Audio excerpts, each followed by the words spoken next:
Go. Hi, it's Christine here with Madison. Hi. And today we're going to talk about a very serious problem here in the United States, and I'm sure around the world, and that is drug overdose deaths. We had in previous videos talked on the fact that there have been ways that we're trying to handle this big problem that we have, right, Madison? And we have talked about one of those ways is preventing overdose death. And so that's what we're going to talk about today.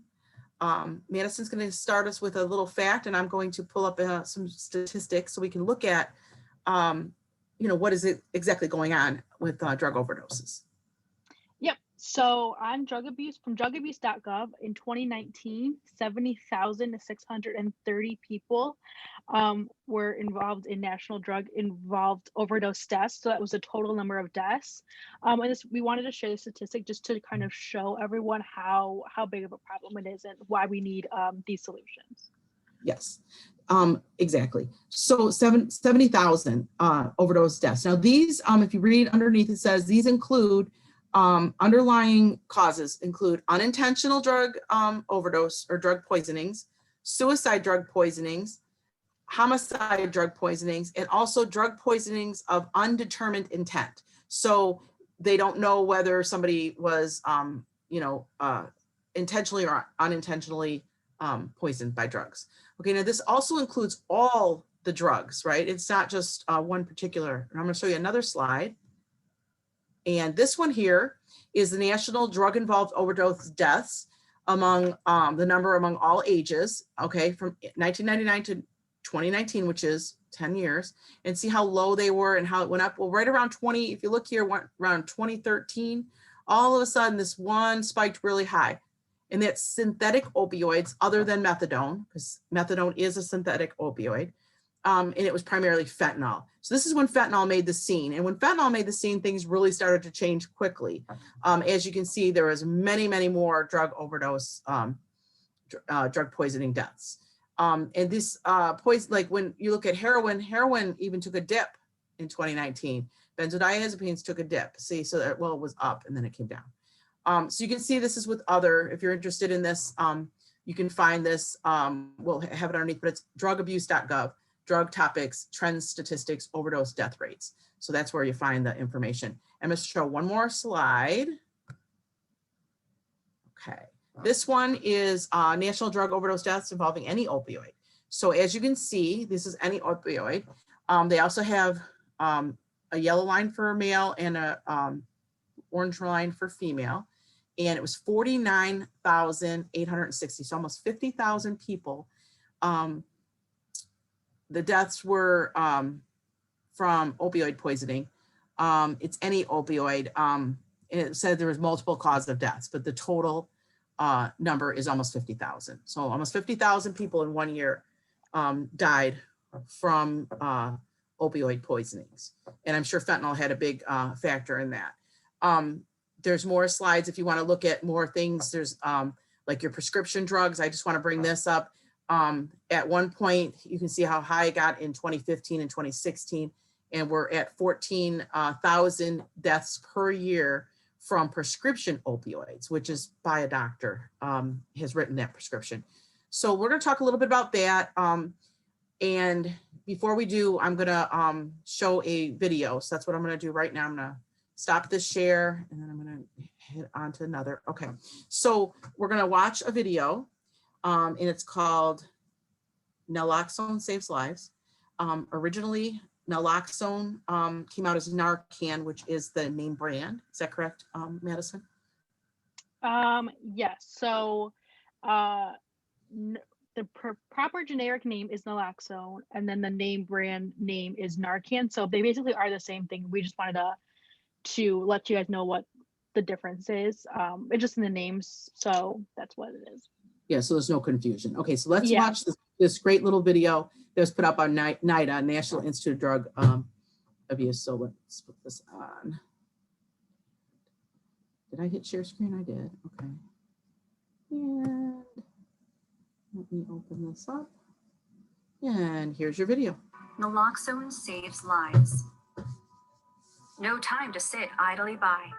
More and more people are dying of overdose from the likes of heroin, fentanyl, and prescription pain medications like oxycodone and hydrocodone. These are all examples of opioids. Opioids are drugs derived from the opium poppy plant or made in the lab. They can treat pain, cough, and diarrhea. But opioids can also be addictive and even deadly. The number of opioid overdose deaths has escalated more than 400% since the turn of the century, with tens of thousands of lives now being lost every year. But many deaths can be prevented with a life-saving treatment, naloxone. When given right away, naloxone can work in minutes to reverse an overdose. Naloxone is safe, has few side effects, and some forms can be administered by friends and family. When is naloxone used? You can save a life. First, recognize signs of overdose: limp body, pale, clammy face, blue fingernails or lips, vomiting or gurgling sounds, inability to speak or be awakened, slow breathing, or heartbeat. If you see these symptoms, call 911 immediately and consider the use of naloxone if available. How is naloxone given? Home preparations include a nasal spray given to someone while they lie on their back, or a device that automatically injects medicine into the thigh. Sometimes, more than one dose is needed. The person's breathing also needs to be monitored. If the person stops breathing, consider rescue breaths and CPR if you are trained until first responders arrive. How does naloxone work? Naloxone is an opioid antagonist, which means that it blocks opioid receptors from being activated. It is so strongly attracted to the receptors that it knocks other opioids off. When opioids are sitting on their receptors, they change the activity of the cell. Opioid receptors are found on nerve cells all around the body. In the brain, opioids produce feelings of comfort and sleepiness. In the brainstem, opioids relax breathing and reduce cough. In the spinal cord and peripheral nerves, opioids slow down pain signals.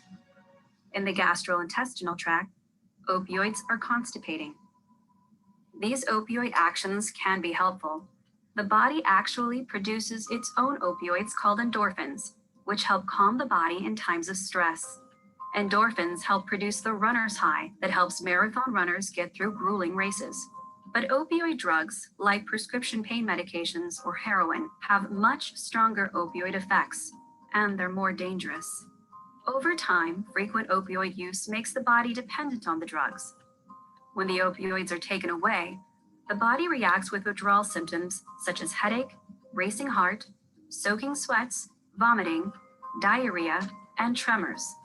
For many, the symptoms feel unbearable.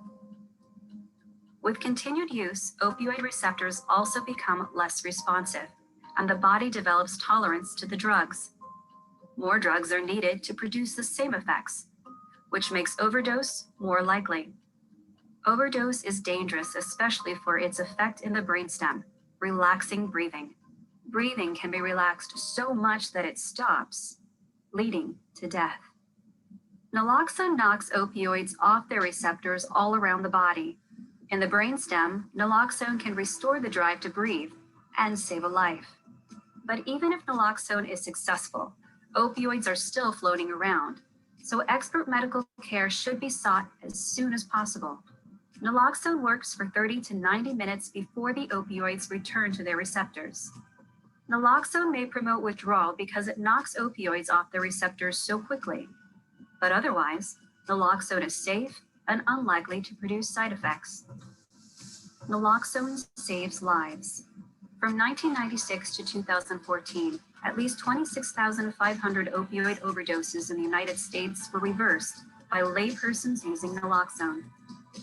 While naloxone is a potentially life-saving treatment, more needs to be done to solve the opioid overdose epidemic. The National Institutes of Health launched the HEAL initiative in 2018, expanding research across multiple NIH institutes and centers to speed scientific solutions to the national opioid crisis. Research is underway to improve treatments for opioid misuse and addiction, and to enhance pain management. The National Institute on Drug Abuse, or NIDA, is a leading NIH institute for research on opioid misuse and addiction, and its support helped the development of the user-friendly Naloxone nasal spray. For more information, see NIDA's website at drugabuse.gov and search Naloxone, or visit nih.gov and search NIH HEAL Initiative.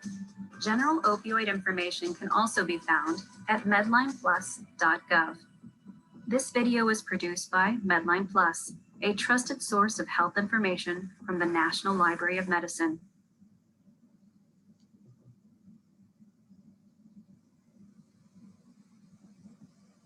Naloxone saved.